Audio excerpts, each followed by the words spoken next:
The Super Guppy wasn't the only aircraft to load up through its nose. Enter the Antonov 225, the colossus of cargo planes.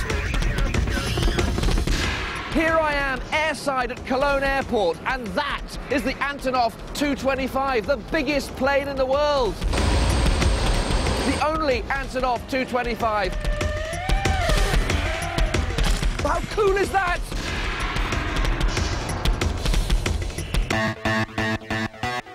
Rather like the Super Guppy in America, this monster aircraft was designed to help with a space program. Except this one was built to carry the Soviet space shuttle on its back. These days, though, it flies civilian missions. In this container is production line equipment for making computer screens. It's heavy, it's got to reach its destination fast, and that's why it's going by air. In just a few hours, this vast cargo will be taking a 7,000-mile journey to Taiwan. The fuel bill alone will be over £80,000. To compare the Antonov's size to the first airmail planes is like comparing a juggernaut to a shopping trolley. It's 84 meters long and over 18 meters high. But the real top trump fact is the Antonov's lifting power. It can carry 250 tons. That's over 10 times more than a Hercules, about 100 times more than a DC-3, and over 1,000 times more than an early biplane. It's the equivalent of about 20 London buses filled with passengers. The plane can carry so much because of these whopping wings. They span a massive 88.4 meters. That's wider than a football pitch. And to get the whole lot through the air, there are 6 of these gigantic jet engines, each the size of a transit van.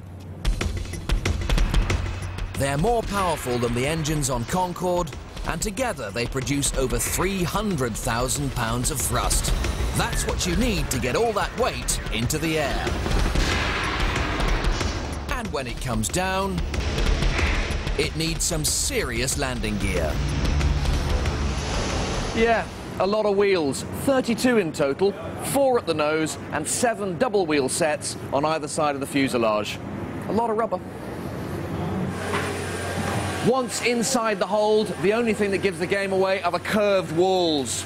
Otherwise, it's just a giant flying warehouse. It's over 6 meters wide, over 4 meters high, and at 43.3 meters long, it's longer than the Wright brothers' first flight.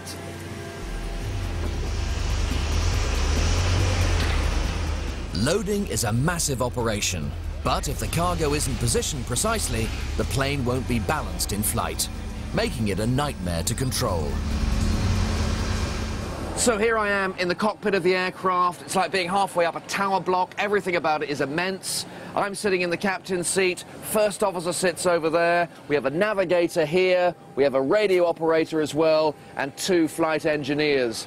You could really sense the Ukrainian origins of this aircraft. It's not fly-by-wire. It's all manual, analog, pretty old-fashioned. It's not exactly state-of-the-art. 12 hours after loading started, and the Antonov is almost ready to fly.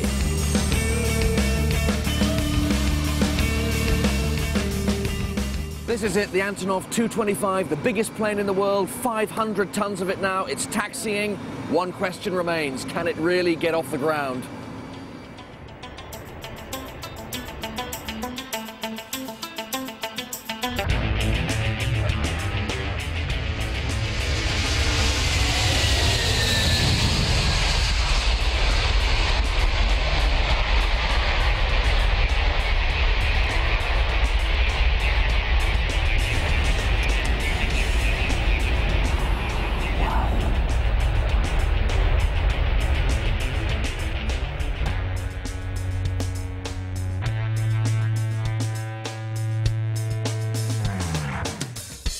That is massive.